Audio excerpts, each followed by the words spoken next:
Darling, you send me. I know you send me. Aujourd'hui, on va vous parler d'un projet qu'on monte en fait depuis quelques mois, voire plus d'un an. Mais on va vous raconter comment et pourquoi ça a été aussi long.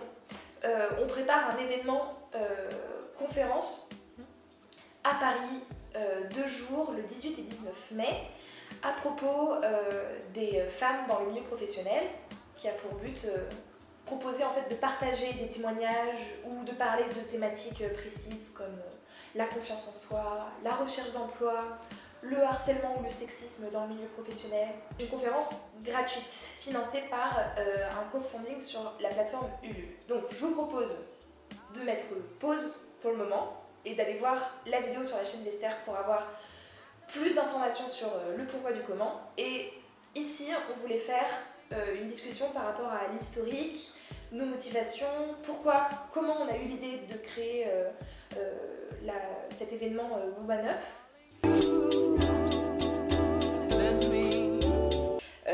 Esther, j'ai une chaîne YouTube depuis un petit paquet d'années maintenant et je parle sur ma chaîne YouTube de différents sujets. Alors ça évolue beaucoup, mais surtout sociaux et développement personnel. Donc on peut retrouver beaucoup de vidéos basées sur l'empowerment, on va dire, et des interviews avec des personnes qui viennent de milieux différents et qui parlent de leurs expériences de vie. Et moi du coup c'est Claudia. J'ai rencontré Esther parce que je travaille avec elle. Et elle m'a fait rencontrer Marie et on a décidé toutes les trois de monter ce projet-là. Voilà, toi c'est ta chaîne hein. Alors en vrai, ce projet ça fait maintenant... Combien de temps tu peux ? Un an et demi je pense. Ouais, 1 an et demi. Ouais. 1 an et demi qu'on en parle, en tout cas avec Esther. Et là pour le coup je vais te laisser la parole parce qu'en fait c'est toi qui as eu... Ouais, en fait moi l'idée de Woman Up, alors ça s'appelait pas du tout, enfin il n'y avait pas de nom au départ, mais... j'avais constaté, enfin comme beaucoup de gens dans le milieu scientifique, j'avais constaté qu'on était moins de femmes, j'avais fait plein de constats sur le milieu pro. Il y a eu aussi toute la vague MeToo, Balance ton porc sur les réseaux sociaux. Et en fait, j'avais un peu cette frustration qu'il y avait peu de solutions qui étaient proposées et peu finalement de recherche de solutions, parce que c'est pas si évident que ça d'avoir des solutions. Et j'avais cette frustration-là de me dire, mais en fait... on est plein de femmes finalement à dénoncer les mêmes choses à différents endroits du globe avec nos mots. Est-ce qu'on pourrait pas se réunir et brainstormer sur des solutions concrètes plutôt que juste faire de l'information, ce qui est c'est essentiel en tout cas pour débuter, pour ouvrir les esprits, discuter et faire évoluer les mentalités. En fait, au moment où j'ai eu l'idée, je sortais d'un job en informatique.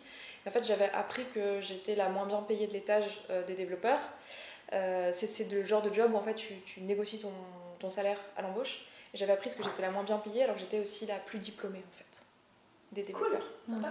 Enfin, puis en gros la réponse qu'on me faisait quand je me suis rendu compte de ça, c'est bah oui, c'est toi qui négocies en entretien en fait, hein, c'est ton problème, tu vois. Et là je me suis dit ouais, il y a un truc, moi qui me considère pas du tout concernée, enfin c'est pas que je me considère pas concernée par le sexisme, mais je pensais plus que ça quoi, tu vois, de me dire c'est bon, je peux défendre mon bout de beefsteak et tout ça, même si je mange pas de beefsteak. C'est un peu parti de là. Je me suis dit, je veux des trucs concrets quoi. Je veux des trucs, allez, comment on fait pour que ce genre de truc ça n'arrive pas aux autres femmes en fait. Genre, comment on fait ? En fait, il aurait juste fallu que je sache quelle est la grille de salaire par exemple. Genre, combien je sais te demander. Le salaire, c'est un très bon exemple. Parce que c'est typiquement le genre de choses déjà. Alors, je pense que c'est quand même très culturel de ne pas parler du salaire. Et au final, on se retrouve parfois en entretien d'embauche. Et là, la personne qui nous fait l'entretien nous demande et alors, au niveau salaire, tu demanderais combien ? Et je trouve que cette question, c'est vraiment une question piège parce que demander ça à quelqu'un qui débute. Oui, c'est pas. Homme ou femme d'ailleurs. Oui, voilà, exactement. Enfin, pas le genre quoi. Le pire, c'est quand c'est formulé quelles sont tes prétentions salariales. Oui. Ouais. Parce que là, en plus, prétention, c'est un mot très. Il y a un côté pour pas que tu demandes trop quoi. C'est ça. C'est ça. Est-ce que tu es prétentieuse et jusqu'à quel point quoi. Et ça demande un savoir-faire en fait qui est de se vendre. Ah oui, c'est vrai. Et ça, déjà d'une, on l'apprend pas à l'école. Pas du tout. Moi perso, mes cours de com, j'ai eu des cours de com en école d'ingé où on m'a appris à faire des CV, à faire des lettres de motivation. En vrai, j'ai jamais trop kiffé parce que c'était souvent très recette magique. Il se trouve que moi, dans mon parcours perso, je me suis toujours retrouvée face à des scientifiques et où là, en fait, on a parlé uniquement de technique en fait. C'était vraiment différent de ce que j'avais appris. Et surtout, moi, en cours de com, on m'a jamais dit ah oui, alors au niveau du salaire, c'est ça que tu dois demander, pas moins quoi. Jamais. Bon, ça c'est vrai finalement, quel que soit ton genre, mais en tant que femme, vu qu'il y a cette espèce de pression systémique, bah, en fait, en pratique, t'es plus susceptible d'être proposé moins à un entretien d'embauche, en fait, et à accepter moins. Moi, il m'est arrivé l'inverse, c'est-à-dire que j'étais assistante de direction dans un hôtel et je devais faire passer des entretiens à des potentiels réceptionnistes. Et mon patron me donnait une liste de questions à poser. Et entre autres, c'était si c'est une femme, est-ce que vous prévoyez de tomber enceinte? Et je trouvais ça. Et ça m'a toujours choquée. Est-ce que moi, en tant qu'assistante de direction, je pouvais dire à mon patron non, non, je peux pas. Enfin, je savais pas comment me présenter et j'avais honte de poser cette question. Mais bon. Tu sais, c'est ce genre de truc. Comment on fait dans cette situation-là? Voilà. Ouais. Typiquement, ça peut être une question qui peut être débattue, notamment en atelier par exemple. Voilà. Voilà, je suis à un poste en fait à responsabilité ou à un poste de RH où on me demande de faire des choses contre mon éthique par exemple. Comment est-ce que je peux faire? Est-ce que j'ai le droit de refuser dans la loi? Est-ce que je peux refuser de faire quelque chose qui... Ouais, puis t'as toutes les peurs naturelles de oui, mais bon, mon job, ça se trouve, je me grille pour la suite, pour mes augmentations de salaire ou mes vacances ou je ne sais quoi. L'idée à la base, c'était déjà d'informer sur ça, en fait, de partager cette expérience-là et l'expérience finalement d'autres femmes qui ont, à leur échelle, dans leur milieu professionnel, ont fait une expérience similaire ou différente, mais du même ordre en fait. Et la première idée, c'était ça, c'est déjà juste d'en parler pour informer les futures personnes qui chercheraient un boulot et de leur dire, bah, en fait non, tu peux demander tant ou... Bon, là on parle du salaire, mais en fait c'est à plusieurs échelles. C'était juste le constat de départ pour moi, en tout cas, ce qui a été le truc de tiens, là il y a un truc à faire. Et après je me suis dit, j'ai une audience sur YouTube. Cette audience, clairement, depuis le début, depuis qu'elle grandit, depuis le début de ma création de ma chaîne, je me suis toujours dit en voyant qu'elle grandissait qu'il faudrait que je fasse quelque chose qui me tient à cœur avec cette audience-là. Et c'était typiquement le genre de choses où je me suis dit, là, il faut faire un truc, il faut se servir de ça. Mon affinité personnelle est de parler devant un public, et je me suis dit, voilà, une conférence, ça fait ça. J'aurais pu écrire un bouquin, j'aurais pu dire, tiens, est-ce qu'on pourrait pas faire un collectif ou une asso ou... Bon, finalement, il y a une asso, mais pour des raisons, voilà, mais on se comprend. Mais mon affinité perso, c'était conférence. Et je me serais jamais vue faire ça seule. Je n'avais pas d'idée. Enfin, à ce stade, c'était vraiment à l'état de brainstorm, genre, ah tiens, ça serait bien de faire ça. Et je t'en ai parlé un peu naturellement dans une conversation. Je sais même plus comment ça s'est fait. Je pense que tu m'as vraiment fait une.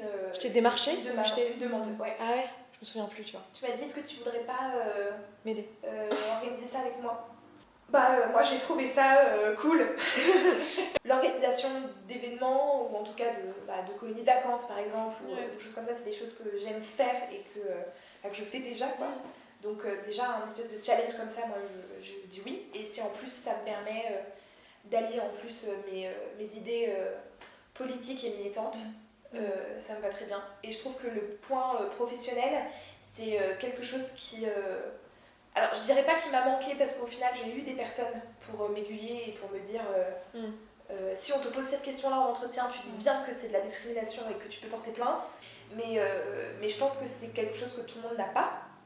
Et pour moi, ce que j'aime beaucoup dans Woman Up, donc dans cet événement, c'est le partage en fait, d'expériences qu'il va avoir autour.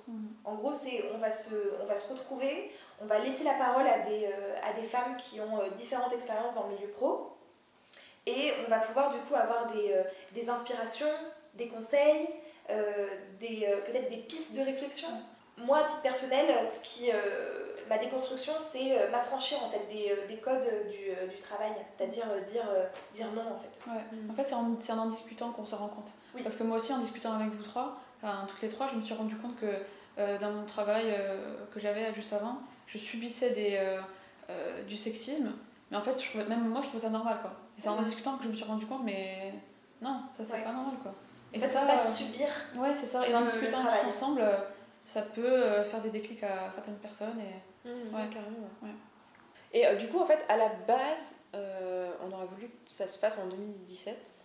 8 mars, ah, il y avait eu un grand débat, est-ce qu'on fait le 8 mars, est-ce qu'on fait pas le 8 mars, je me souviens. C'est ça.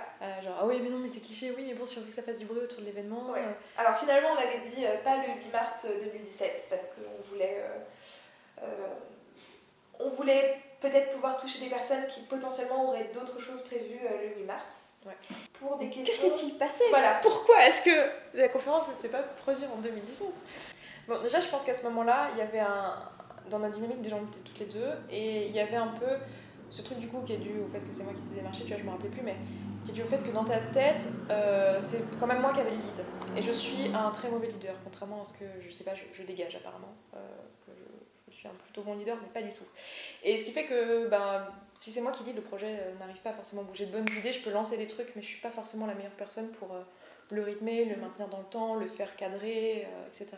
Et à ce moment-là, en fait, moi j'ai juste. Il y a un moment dans l'année où j'ai un peu flippé, quoi. Je me suis dit, mais je suis pas sûre d'être capable de réunir ces personnes-là. Je suis pas sûre d'être capable d'organiser l'événement, de le cadrer. En plus, toi, t'avais l'air d'attendre quand même mes idées, mes informations, etc. Et je pense que je t'avais pas assez dit, non, mais en fait, meuf, genre, c'est moi qui ai l'idée, mais on s'en tape, quoi. Genre, je veux maintenant que ce soit un événement où ça devient ce que nous, on va créer. Et maintenant, avec une troisième personne, c'est encore plus riche. Et voilà. Ouais, c'était peut-être beaucoup de travail pour 2 personnes. Ouais, Au aussi. vu de l'ambition qu'on a d'en faire Ouais. un joli événement, pas mal de monde. Ouais, puis on a des compétences extrêmement complémentaires. On s'en rend Ouais. compte à chaque fois qu'on doit faire des choix où c'est tellement drôle. Ouais. Où c'est genre évident que toi tu fais ça, toi tu fais ça. Ah, moi je préférais faire ça. Ah, ça tombe bien parce que moi je préfère voilà. ça. Ah, c'est parfait, moi je préférais faire ça. Par exemple, pour une anecdote, donc, on a dû créer une association donc, qui s'appelle Woman Up, d'ailleurs. Et en fait, du coup, pour l'écriture des statuts, il a fallu aussi définir un bureau. Donc le bureau qui se compose d'une présidente, d'une trésorière et d'une secrétaire. Et il se trouve que, perso, c'était moi qui faisais les comptes rendus Des de réunions. réunions. Voilà. Donc, C'était moi qui faisais le budget. voilà. Donc, Et Claudia, c'est celle qui ouais, prenait le lead. c'est ça, Ouais, je recadrais toujours un peu quand ça partait dans tous les sens. Parce que 2 extravertis, tout ça. Voilà, c'est ça. Bon, on revient sur le sujet, s'il vous plaît. Ouais. C'est ça. Du coup, présidente, trésorière Voilà. et secrétaire un peu naturellement, quoi. Ouais. Oui. Donc c'est vrai que la conférence n'était pas faite en 2017. Donc pour moi, c'était ces raisons-là, un peu la peur, peut-être le manque de légitimité, ce qui est assez ironique. Ironique pour Ouais. une conférence qui veut essayer D'éviter ça, justement. d'éviter les crises d'illégitimité. Et moi, clairement, j'ai eu une crise d'illégitimité sur le projet en lui-même, quoi. Comme c'était pas, comme je me sentais pas leader, ou en tout cas pouvoir prendre des initiatives, du coup, j'ai pas. Voilà. Et la peur de l'échec aussi pour moi, c'est que mais comment on va faire s'il y a 0 personne qui... Voilà. Donc bon, après, je pense que tous les trucs normaux, enfin, tous ceux qui ont monté des projets, quels qu'ils soient, se reconnaîtront, je pense, là-dedans, les peurs de l'échec, les peurs classiques. Et puis, du coup, depuis septembre dernier, octobre dernier, on s'est vraiment remis dans l'organisation, cette fois-ci, dans j'allais dire presque le coaching à 3 jours. Non, hein, pas de prise d'illégitimité. L'événement est prévu, quoi. Il sera le 18-19 mai. Et puis, vous pouvez aller voir sur le site tous les détails de là où on en est, en tout cas dans l'organisation, dire toutes les infos qui sont actuellement disponibles, parce qu'il y a encore des choses qui sont à préciser, parce qu'il y a des choses qui pourront être connues seulement dans les mois à venir. Les patates, les chocottes, mais... Ouais. Un peu, mais ça va, hein, franchement. Ça va. Franchement, ça va. Non, moi, j'avoue que je suis assez tête brûlée en termes d'événements comme ça. Je me pose pas trop de questions. Peut-être la semaine d'avant, généralement, ça me fait ça. La semaine d'avant, je me dis, attendez. Je t'avoue que savoir que Claudia a déjà organisé des événements, enfin genre qu'il y a quelqu'un qui s'est appelé, toi aussi en fait, mais pas le même genre de truc. Moi aussi maintenant, puisque j'ai fait du coup. l'année dernière un peu. Mais il y a aussi des expériences, par exemple, que je reconnais pas moi-même dans mon CV entre guillemets d'organisation. Ouais. Par exemple, j'ai pensé direct au colo parce que c'est vrai que je les organise, quoi. Mais en fait, j'ai déjà organisé des événements de 300 voire 700 personnes. Alors pas moi toute seule, mais j'étais dans le bureau d'organisation, quoi. Et c'est des expériences parfois qu'on oublie, quoi. Genre comme si on ne se sentirait pas légitime Ouais. pour dire que ce sont des expériences. C'est un peu genre, oui, mais en vrai, j'ai pas fait grand chose. Ouais, c'est ça. Oh, j'ai pas fait grand chose, j'ai juste hébergé 600 personnes. Non, C'est non. ça. Donc, pour revenir par rapport à l'événement, donc comme je le disais en début de vidéo, donc ça sera du 18 au 19 mai à Paris. Je vous mets en barre d'infos tous les liens utiles, donc le lien vers le site officiel de l'événement, le lien aussi de la campagne crowdfunding Ulule, et évidemment le lien de la vidéo d'Esther, mais qui sera en fiche dans la vidéo. Et aussi pour info, les campagnes de crowdfunding sur Ulule sont avec une durée déterminée. Je sais qu'on n'y pense pas forcément, on se dit ah bah c'est bon, la conférence est au mois de mai, je reviendrai, mais en fait non, on a à peu près un mois pour réunir les fonds pour que ça se fasse. Et, voilà. Et c'est surtout que les fonds en majorité ils vont être utilisés pour louer une salle. Et puis défrayer les intervenants. Et c'est ça. Et du coup c'est de l'argent qu'on a besoin, En amont. Ouais. en amont de l'événement et pas en mai quoi. Ouais. Donc allez voir ça, et si vous avez des questions n'hésitez pas en commentaire sur les réseaux sociaux. Je vous mets aussi la page Twitter de l'événement. Et voilà, je pense que On a tout dit là.